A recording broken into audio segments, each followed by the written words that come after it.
नमस्कार। चलिए आज उस ब्लैक बॉक्स को खोलते हैं जिसे हम कंप्यूटर कहते हैं। आज हम ये समझेंगे कि एक कंप्यूटर असल में सोचता कैसे है। तो आज हम क्या क्या देखने वाले हैं। सबसे पहले समझेंगे कि कंप्यूटर के सोचने का मतलब क्या है। फिर जानेंगे कि ये इतने ताकतवर कैसे बनते गए। और आखिर में देखेंगे कि ये सारे पुर्जे एक साथ मिलकर काम कैसे करते हैं। तो चलिए सबसे पहले और सबसे बुनियादी सवाल से शुरू करते हैं। जब हम कहते हैं कि कंप्यूटर सोच रहा है तो असल में हो क्या रहा होता है। देखिए बॉब, आसान भाषा में कहें तो प्रोसेसिंग का मतलब है किसी भी हिसाब किताब को करके उसका जवाब देना। जैसे ये है 3 + 5। कंप्यूटर के लिए ये तो पलक झपकने जैसा काम है, जवाब फौरन हाजिर। अब हिसाब थोड़ा मुश्किल करते हैं। 8 × 2। ये भी बहुत तेजी से हो गया। लेकिन जब हिसाब किताब इतना पेचीदा हो जाए तब जाकर हमें महसूस होता है कि अरे हाँ, कंप्यूटर को भी सोचने में थोड़ा वक्त तो लगता है। इसी को कहते हैं प्रोसेसिंग टाइम।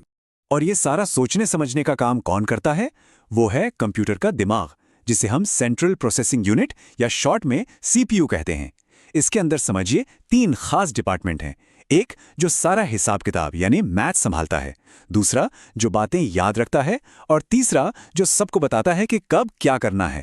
तो सवाल ये उठता है कि वक्त के साथ ये प्रोसेसर्स इतने तेज और इतने सारे काम एक साथ करने में माहिर कैसे हो गए? इसका राज उनकी बनावट में छिपा है। ज्यादा काम एक साथ निपटाने के लिए इंजीनियरों ने एक ही चिप पर कई छोटे छोटे प्रोसेसर्स लगाने शुरू कर दिए। इन्हीं को कोर कहा जाता है। और इसी से प्रोसेसर का विकास हुआ।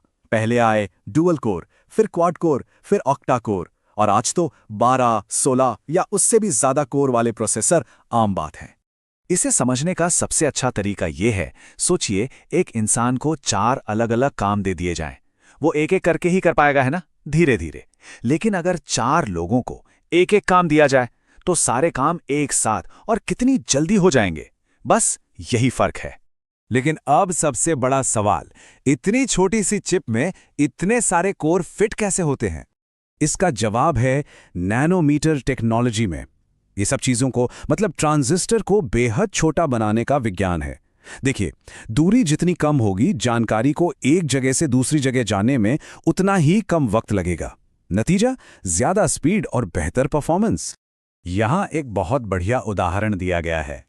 पुराने 20 nm प्रोसेसर को एक ढीली बुनाई वाले स्वेटर की तरह समझिए, जिसमें धागे दूर दूर हैं, और नए 7 nm प्रोसेसर वो एक महीन बुनाई वाली शर्ट की तरह हैं, जिसमें धागे एकदम पास पास बुने हैं। जाहिर है कम जगह में ज्यादा धागे मतलब ज्यादा पावर और स्पीड। और यही वजह है कि हमें हर साल प्रोसेसर की नई जनरेशन देखने को मिलती है। हर जनरेशन के साथ थोड़ी थोड़ी बेहतरी होती है और फिर कुछ सालों में एक बड़ी छलांग लगती है और एक बिल्कुल नया मॉडल आ जाता है। अच्छा, तो फिजिकल कोर बढ़ाने के अलावा भी परफॉर्मेंस तेज करने का एक और बड़ा ही कमाल का तरीका है। इसे कहते हैं थ्रेडिंग।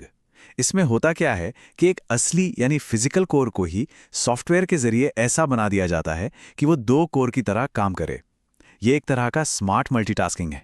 तो मान लीजिए एक प्रोसेसर में 2 फिजिकल कोर हैं। तो थ्रेडिंग टेक्नोलॉजी के साथ वो 4 थ्रेड्स की तरह काम कर सकता है। इससे उसकी असली ताकत डबल नहीं होती, लेकिन रोजमर्रा के कामों में जहां कई छोटे छोटे काम एक साथ चल रहे होते हैं, चीजें बहुत ज्यादा स्मूथ हो जाती हैं। चलिए, प्रोसेसर, कोर, थ्रेड्स, ये सब तो हो गया, पर ये सारी चीजें एक दूसरे से जुड़ती कैसे हैं? इन्हें एक साथ कौन रखता है? इसके लिए एक बहुत ही सटीक बात कही गई है।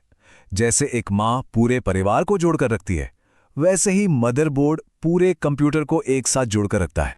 सही मायनों में मदरबोर्ड कंप्यूटर का सेंट्रल हब है, एक शहर की राजधानी जैसा। चाहे सीपीयू हो, रैम हो या कोई और पुर्जा, सबको यहीं आकर जुड़ना पड़ता है। कंप्यूटर का हर एक हिस्सा, कीबोर्ड, माउस, मॉनिटर, प्रिंटर, सब कुछ सीधा मदरबोर्ड से ही जुड़ता है। इसी के जरिए ये सारे हिस्से आपस में बात कर पाते हैं। इन सब चीज़ों को समझने के बाद ये तो साफ हो जाता है कि कंप्यूटर कोई जादू नहीं, बल्कि एक बहुत ही शानदार तरीके से बनाया गया सिस्टम है। तो चलिए एक आखिरी सवाल के साथ इसे खत्म करते हैं। अगर मदरबोर्ड शहर है और सीपीयू उसकी सरकार, तो फिर कंप्यूटर के बाकी हिस्से इस शहर में क्या भूमिका निभाते हैं? इस पर सोचिएगा जरूर।